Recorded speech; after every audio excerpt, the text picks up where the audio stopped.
एक आदमी 2 वक्त की रोटी के लिए न जाने कितनी मेहनत करता है, लेकिन अगर उसी आदमी को यह पता चले कि उसका खाना खाना नहीं बल्कि जहर है तो उसे कैसा लगता? और वो भी सिर्फ इसलिए क्योंकि वो अनजाने में 5 ऐसी डाइटरी खान पान की मिस्टेक्स कर रहा है जिसे कि कोई भी करेक्ट कर सकता है। अगर आप किसी ऐसी बीमारी से सफर कर रहे हैं जो कि ठीक नहीं हो रहा, या फिर आप ओवरवेट हैं, या फिर आप लो एनर्जी से सफर कर रहे हैं, इससे आपका काम, आपका बिजनेस प्रभावित होता है, तो आपको समझना पड़ेगा अपने डाइजेशन को और उन फोर्सेस को जो कि आपके हेल्थ को प्रभावित कर रही हैं। और इस वीडियो में मैं बताऊंगा आपको 5 ऐसी ही चीजें, मैकेनिज्म और ऐसे टिप्स जिसके सहारे कि आप अपने डाइजेशन को फिर से फिक्स कर सकते हैं और आप अपने हेल्थ को एक बार फिर से रिकवर कर सकते हैं। दोस्तों, वीडियो शुरू करने से पहले ना एक वार्निंग मैं देना चाहता हूं। एक बार रशिया के एक हॉस्पिटल में ना बहुत ज्यादा इन्फेक्शन हो रहा था। वहां के जो सर्जिकल असिस्टेंट थे और जो इंचार्ज थे, उन्होंने पूरी रिसर्च करी, एंटीबायोटिक को चेंज किया, बार बार अच्छे ड्रेस मंगाए, ओटी को स्टरलाइज किया, इंस्ट्रूमेंट्स को भी अच्छे से वॉश करना शुरू किया,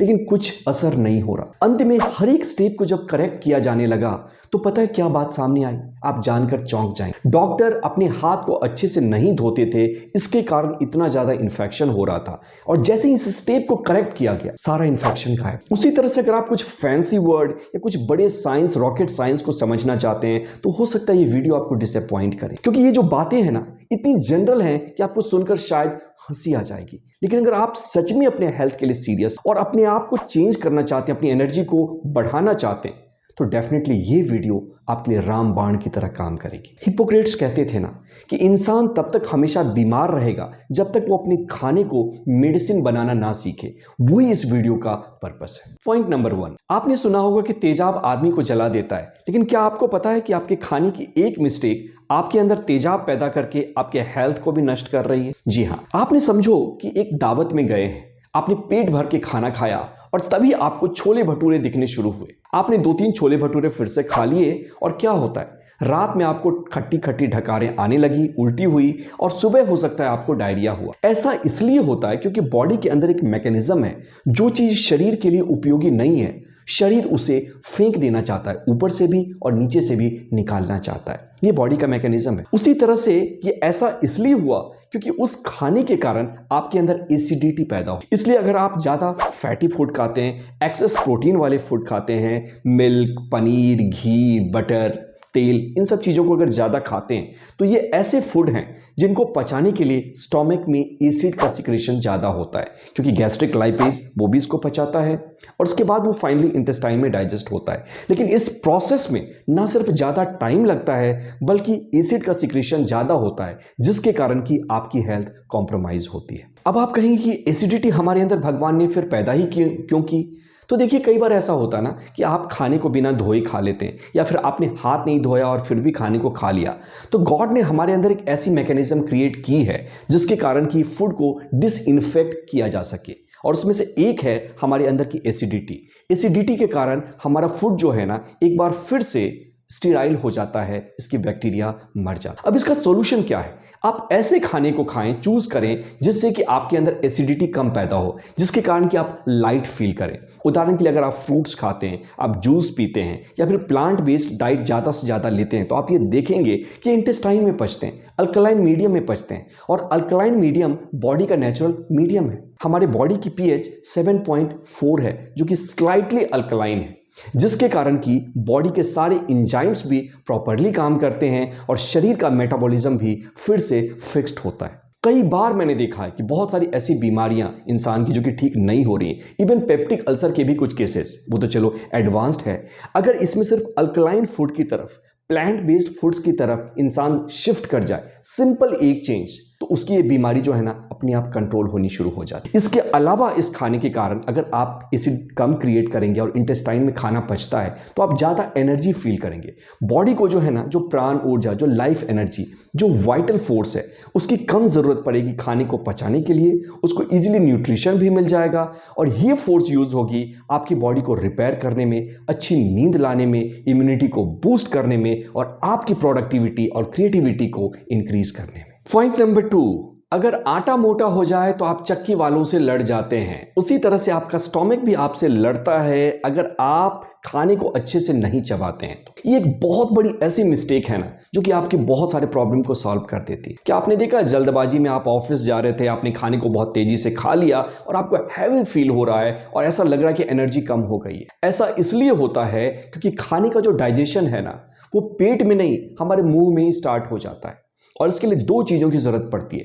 पहला तो इसको टाइम चाहिए, दूसरा खाना जितना छोटा होगा उसका सरफेस एरिया उतना ज़्यादा होगा, और तीसरी बात यह कि आपको पता है कि आपके मुंह में 1.5 लीटर लार या सैलिवा रोज बनता है। इसमें लाइजोजाइम, आईजीए ऐसे बहुत सारे इम्यूनोलॉजिकल केमिकल्स हैं जो हमारी बॉडी बनाती है, जो कि खाने में जो भी इन्फेक्शन है, बैक्टीरिया है, इन सबको मार देती है। इसके अलावा जब खाना लार से मिक्स होता है तो उसमें एमाइलेज होता है और लाइपेज भी होता है, जो पार्शियली सही लेकिन आपके फैट का और आपके अंदर जो स्टार्च या कार्बोहाइड्रेट है उसके डाइजेशन को स्टार्ट कर देती है। मतलब खाना थोड़ा सा ही सही लेकिन इसमें पच जाता है। और सैलिवा में मिक्स होने के कारण ये आराम से आपके जीआई मतलब एलिमेंट्री कैनाल से निकलता है, इसका पैसेज बहुत ही स्मूथ हो जाता है। तो ये मिस्टेक एक बहुत बड़ी मिस्टेक है। अगर खाना आप अच्छे से नहीं चबाएंगे और अच्छे से अगर लार से मिक्स नहीं हुआ तो आपके स्टोमक को ज़्यादा मेहनत करनी पड़ेगी और फिर से वही हाल होगा। जो काम मुंह का था वो काम अगर स्टोमक भी करेगा तो उसको ज़्यादा एनर्जी खर्च भी करनी पड़ेगी और इसका परिणाम ये होता है कि शरीर धीरे धीरे बीमार होने लगता है, खाना अनडाइजेस्टेड रह जाता है। तो अगर आपको ब्लोटिंग की प्रॉब्लम हो रही है, गैस ज़्यादा आ रहा है, तो इसका मतलब है कि आपने ये मिस्टेक की है। उसी तरह से एक और मिस्टेक है पानी की। हम सब ना कम पानी पीते हैं और जब हम कम पानी पीते हैं तो हमारे इंटेस्टाइन में जो म्यूकस है ना, जो कि खाने के पैसेज को आसानी से फ्लो को आसान करता है, उसका भी सेक्रीशन कम हो जाता है। दूसरी चीज, पानी की कमी के कारण बहुत सारे ऐसे मेटाबॉलिक प्रोसेसेस हैं जो कि रुक जाते हैं, लेकिन यही पानी खाने के बाद नहीं पीना चाहिए, खाने की कम से कम आधे घंटे के बाद पीना है। लेकिन अगर खाने के बीच में आप पानी पी लेते हैं तो आपकी जो जठराग्नि है, जो डाइजेस्टिव फायर है, या इनफैक्ट ये कहें केमिकली और बायोलॉजिकली कि जो डाइजेस्टिव जूस आपके अंदर निकल रहा है, चाहे वो स्टोमक में हो या फिर आपके स्मॉल इंटेस्टाइन में हो, वो सारे के सारे जूस जो है ना वो डाइल्यूट हो जाते हैं और ये अपना काम सही तरीके से नहीं कर पाते। इसलिए पानी ज़रूर पिएं, लेकिन पानी खाना खाने की कम से कम आधी या 45 मिनट के बाद पिएं और खाने को चबा कर खाएं। ये ऐसी छोटी छोटी बातें हैं ना दोस्तों जो कि आपके जीवन को चेंज कर सकती हैं। आज इंसान हरी में खाना खाता है और इसके कारण ही उसका खाना खाना नहीं जहर बन जाता है। जिस खाने को उसको एनर्जी देनी चाहिए वो खाना उसके लिए बीमारियां लेकर के आता है। तीसरा पॉइंट, आप भले चिल्लाते रहें घर, पैसा, संपत्ति, लेकिन आपका पेट और इंटेस्टाइन एक ही चीज चिल्लाता है, फाइबर फाइबर फाइबर रफेज। जी हाँ दोस्तों, तीसरा पॉइंट बहुत इंपॉर्टेंट है, पूरे ध्यान से समझने की कोशिश करें। देखो, जितने हमारे अंदर इस धरती पे जितने लोग हैं ना, उससे ज्यादा हमारे इंटेस्टाइन में बैक्टीरिया है, जिसको कि माइक्रोबायोम कहते हैं। माइक्रोबायोम क्यों कहते हैं? क्योंकि ये बैक्टीरिया ही नहीं है, ये फंजाई भी हैं, आर्की भी हैं, इसमें कुछ वायरस भी हैं और ये कॉलोनी। और इनफैक्ट इनका जो रिलेशनशिप हमारे साथ है ना, ये सिम्बायोटिक रिलेशनशिप है। मतलब कि ये हमारी हेल्प करते हैं, हम इनको खाना देते हैं, घर देते हैं, और ये हमारी हेल्प करते हैं। कैसे करते हैं इसको समझने की कोशिश करिएगा और याद रखिएगा, आज साइंस ये कहता है, इनफैक्ट बराक ओबामा ने, आपको तो जानकर आश्चर्य होगा, इसके लिए अरबों डॉलर का एक प्रोजेक्ट भी बोला था, सिर्फ माइक्रोबायोम और गट ब्रेन कनेक्शन को समझने के लिए। ये हमारा जो गट है ना वो हमारे ब्रेन से कनेक्टेड है बाय वेगस नर्व। इसके पास अपना नर्वस सिस्टम भी है, लेकिन इसके बावजूद ये कनेक्टेड है हमारे ब्रेन से। अगर हमारे ब्रेन में कोई भी डिस्टर्बेंस होती है तो ये सीधा का सीधा हमारे ब्रेन को इम्पैक्ट करती है, और जब ब्रेन को इम्पैक्ट करती है तो कहीं ना कहीं ये हमारे लाइफ को भी इम्पैक्ट करना शुरू कर देती है। अब इसका सबसे आसान तरीका इन गट बैक्टीरिया को हेल्दी रखने का क्या है? वो तरीका है ज्यादा फाइबर। ध्यान से समझिएगा कि हम स्टार्च को डाइजेस्ट कर सकते हैं, लेकिन जो कॉम्प्लेक्स पॉलीसैकेराइड्स होती हैं हम इनको डाइजेस्ट नहीं कर सकते। उसी तरह से अगर प्रोबायोटिक फाइबर अगर आप लेते हैं, इसमें फर्मेंटेड फूड आ गया या फिर मैं बताऊंगा बहुत सारी ऐसी चीजें हैं, अगर आप इनको लेते हैं तो ये आपके स्मॉल इंटेस्टाइन में डाइजेस्ट नहीं होते, ये चले जाते हैं आपके लार्ज इंटेस्टाइन में, और यहाँ पे ये शॉर्ट चेन फैटी एसिड जैसे कि एसीटेट हो गया, प्रोपियोनेट हो गया, ब्यूटरेट हो गया, इनसे ये जो है इसमें ये टूट जाते हैं, और ये सब मेटाबॉलिकली एक्टिव प्रोडक्ट्स हैं। ये क्या करते हैं, आपके अंदर अपने मेटाबॉलिज्म को बढ़ा के इंटेस्टाइन में जो भी ऑक्सीजन है उस ऑक्सीजन को कंज्यूम कर, या फिर ये आपके जो बॉडी में इम्यून सिस्टम है इनको भी ट्रेन करते हैं। आपने देखा होगा ना कि जब राजा का बेटा होता है तो उसको छोटे छोटे युद्ध लड़वाया जाता है। आखिर क्यों?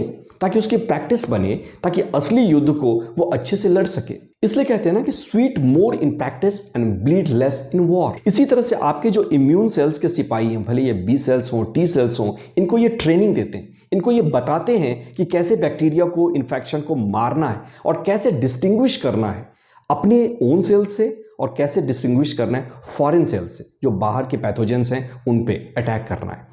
तो ये काम ये तभी कर पाएंगे जब आप इनको एक अच्छी स्पेस देंगे और पर्याप्त खाना देंगे, और इसके लिए ज़रूरी है फाइबर्स। तो जितनी भी सलाद होती हैं, प्याज होती हैं, जो भी हैं, इनको आप खाएं। आज हम फास्ट फूड के युग में जीते हैं जहाँ पे कि हम वही खाते हैं जो कि हमें टेस्टी लगता है। बर्गर, पिज्जा, इन चीज़ों को हम खाते हैं, जो कि हम पॉइंट नंबर 5 में डिस्कस करेंगे इसका नुकसान।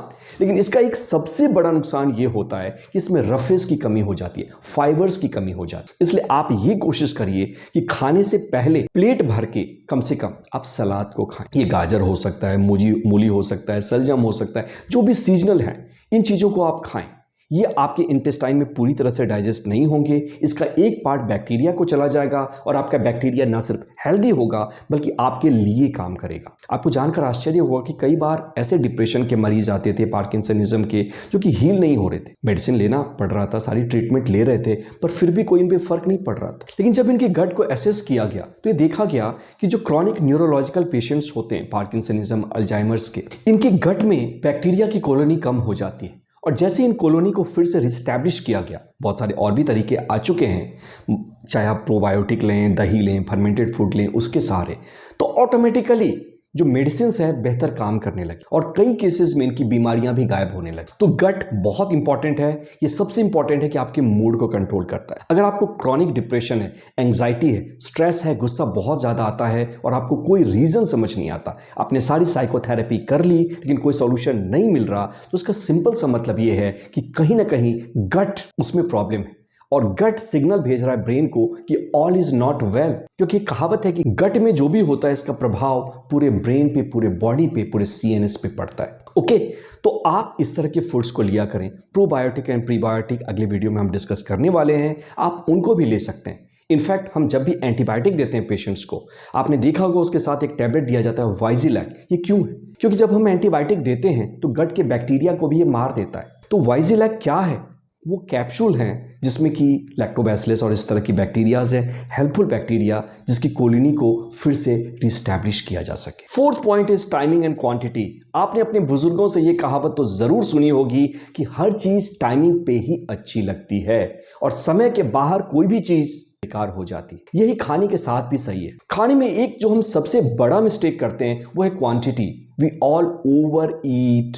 हम सब ज्यादा खाना खाते हैं और कम पानी पीते हैं। हम सब ज्यादा सोचते हैं और कम ब्रीथ करते हैं। ये हमारी प्रॉब्लम है। जब आप चबाते नहीं हो तो उसका एक सबसे बड़ा इंपैक्ट ये पड़ता है कि खाना जल्दी आपके पेट में चला जाता है और आपके पेट में जब स्ट्रेच होता है फूड तो ये आपके वेगस नर्व के सारे ब्रेन को, ब्रेन स्टेम को मैसेज जाता है कि भाई मेरी सेटाइटी फुल हो गई, मैंने खाना खा लिया है, अब जरूरत नहीं है। ये जब तक सिग्नल पहुंचता है क्योंकि आपने तेजी से खाना लोड कर दिया, तो होता क्या है कि आपने ओवर ईट कर लिया और इसके कारण ओबेसिटी होती है और आप लेथार्जिक फील करते हैं और इनफैक्ट बहुत सारी बीमारियां जो ओबेसिटी से ही हो रही हैं वो इसी कारण से होती हैं। सॉल्यूशन क्या है?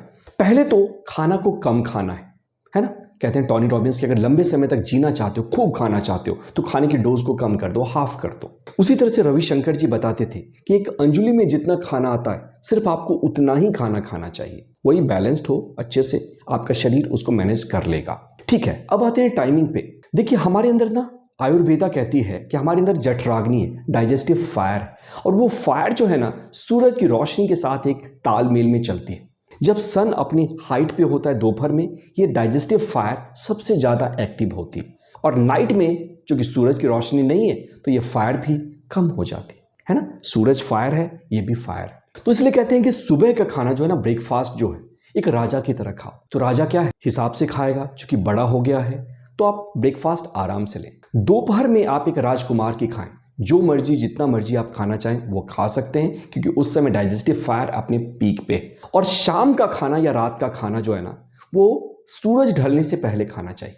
मुझे जानकर आश्चर्य हुआ, जैन धर्म में या बहुत सारे धर्म में मैंने ये देखा है कि रात का खाना कई बार इंसान नहीं खाते, और उसका एक साइंटिफिक बेसिस भी है, क्योंकि उस समय हमारे डाइजेस्टिव फायर एक्टिव नहीं होती है। ये वो समय होता है जबकि हमारे बॉडी की जो मेटाबॉलिज्म है ना, वो सारी एनर्जी को इसलिए प्रिजर्व करती है कि कल की तैयारी की जा सके, चाहे वो हमारे न्यूरोट्रांसमीटर्स को लोड करने की है, या कोलेजन फाइबर अगर टूट गया है हमारे टेंडन का, उसको रिपेयर करने के लिए, या फिर शरीर में जो भी डैमेज हुआ, जो भी चीजें एग्जॉस्ट हुई हैं, उनको फिर से रिपेयर करने के लिए। आपने देखा होगा ना कि अगर आप मान लो कि कोई कार चलाते हो या फिर कुछ भी आपके पास है, अगर आप उसको चार्ज, इलेक्ट्रिकल कार है या कुछ भी, तो आप रात में आते ही सबसे पहले अपने मोबाइल फ़ोन को, इन सब चीज़ों को घर में चार्ज में लगा देते हैं ताकि अगले दिन वो सही से यूज हो सके। इसी तरह से आपके अंदर की जो बैटरी है, ब्रेन की, बॉडी की, जीआईटी की, वो चार्ज होती है रात के टाइम में। इस टाइम में अगर आप अपने गट को लोड कर रहे हैं फूड से, तो वो एनर्जी जो कि आपके बॉडी को हील कर रही है, प्रोटेक्ट कर रही है, पावर दे रही है, उसका आप मिसयूज कर रहे हैं खाना को पचाने में, और ये निश्चित आपके लिए बीमारी लाएगा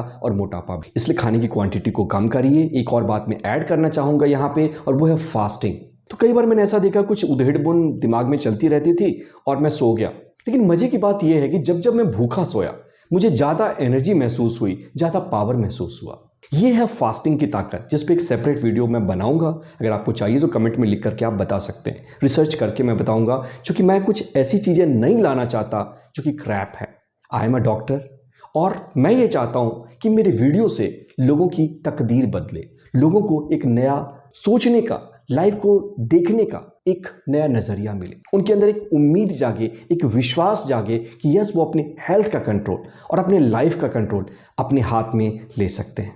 and last but not the least, ये पॉइंट सबसे इंपॉर्टेंट है, क्या करना है उससे इंपॉर्टेंट क्या नहीं करना है। 3 चीजें मैं आपको बता रहा हूं जो कि आपको नहीं खानी है। एक हो गया मिल्क, एक हो गया मीट, दूसरा रिफाइंड प्रोडक्ट और प्रोसेस्ड फूड, डब्बे बंद जो भी आते हैं ना, उन चीजों को नहीं खाना है। मिल्क पे काफी रिसर्च है और मीट पे भी। मैं पढ़ रहा था इकिगाई किताब, उसमें एक जापानीज ने कहा कि मेरे 112 साल के जीने का एक ही राज है कि मैंने जिंदगी में कभी भी मीट नहीं खाया। हमारा इंटेस्टाइन मीट खाने के लिए नहीं बना है। जब हम मीट खाते हैं ना, इसके कारण एसिड ज़्यादा सिक्रीशन होता है, क्योंकि स्टोमक को बहुत मेहनत करनी पड़ती है। और आप समझ सकते हैं कि जब भी शरीर में एसिडिटी बढ़ेगी, हमारा बॉडी जो है नेगेटिवली काम करना शुरू करता है, बीमारियां पैदा करना शुरू कर देता है। सेम हाल मिल्क का है, प्रोसेस्ड फूड का है। ये हमारे ना सिर्फ गट की बैक्टीरिया को मार देती है, बल्कि गट की जो लाइनिंग है, जहाँ एब्जॉर्प्शन होता है ना, ड्योडेनम के बाद फूड जेजुनम में जाता है और इलियम में जाता है, और वहाँ पे न्यूट्रिशन एब्जॉर्ब होते हैं, तो वहाँ पे जो है ना, म्यूकस की लाइनिंग को डैमेज कर देता है। तो खाने के वो पदार्थ जो टॉक्सिन्स हैं, जो शरीर से निकल जाने चाहिए रेक्टम के सहारे, वो एब्जॉर्ब होकर हमारे शरीर में आ जाते हैं। और इसका सबसे बड़ा नुकसान ये होता है कि एंटीजेनिक ही, शरीर को इसकी आदत नहीं, शरीर को लगता है एक दुश्मन आ गया तो एक इम्यूनोलॉजिकल रेस्पॉन्स शुरू हो जाता है। कहते हैं ना कि जब आप इस तरह के खाना खाते हो तो शरीर हमेशा बीमार ही रहेगा, एनर्जी हमेशा कम ही रहेगी। थायराइड की प्रॉब्लम, ऑटो इम्यून डिजीज, चाहे वो बाल झड़ना हो या फिर कुछ भी हो, ये होता रहेगा। और इसका रीज़न ये है कि इस तरह के खाना खाने के बाद देखा गया कि गट बैक्टीरिया की जो कॉलोनी है वो कम हो गई, और दूसरी बात, आपके गट में एक इन्फ्लामेशन हो जाता है, एक सूजन हो जाता है, जो कि आपके शरीर को बीमार करना शुरू करते हैं। देखिए दोस्तों, सुनने में ना ये बातें बहुत ही आसान है, लेकिन इसका सबसे इंपॉर्टेंट स्टेप ये है कि आप इसको खुद अपने लाइफ में इंप्लीमेंट करके देखें। किसी भी चीज़ को सिर्फ सुनकर अगर आप रह जाएंगे ना, तो सिर्फ आपका एक एंटरटेनमेंट होगा, लेकिन इसका कोई फ़ायदा नहीं होगा। आशा करता हूँ कि वीडियो आपको पसंद आई होगी। कुछ इंपॉर्टेंट बातें मैं फिर से रिवाइज कर देता हूँ। हमें एसिडिक फूड नहीं खाना है, प्लांट बेस्ड फूड ज़्यादा खाना है, हमें खाने को अच्छे से चबाना है, नाइट के खाने को थोड़ा पहले खाना है, और इसके अलावा मीट, प्रोसेस्ड फूड, मिल्क को, रिफाइंड खाने को, डब्बा बंद खाने को नहीं खाना है। आपकी हेल्थ का कंट्रोल आपके हाथ में है, और यही मेरा पर्पस है। अगर आप मेरे फ्री वर्कशॉप्स अटेंड करना चाहते हैं तो डिस्क्रिप्शन में मेरे व्हाट्सएप ग्रुप का लिंक है, वहां से जाकर के आप उसे ज्वाइन कर सकते हैं। यूं ही बना रहे आपका साथ, फिर होगी मुलाकात। मैं पीयूष प्रभात आपसे मिलूंगा अगले वीडियो में।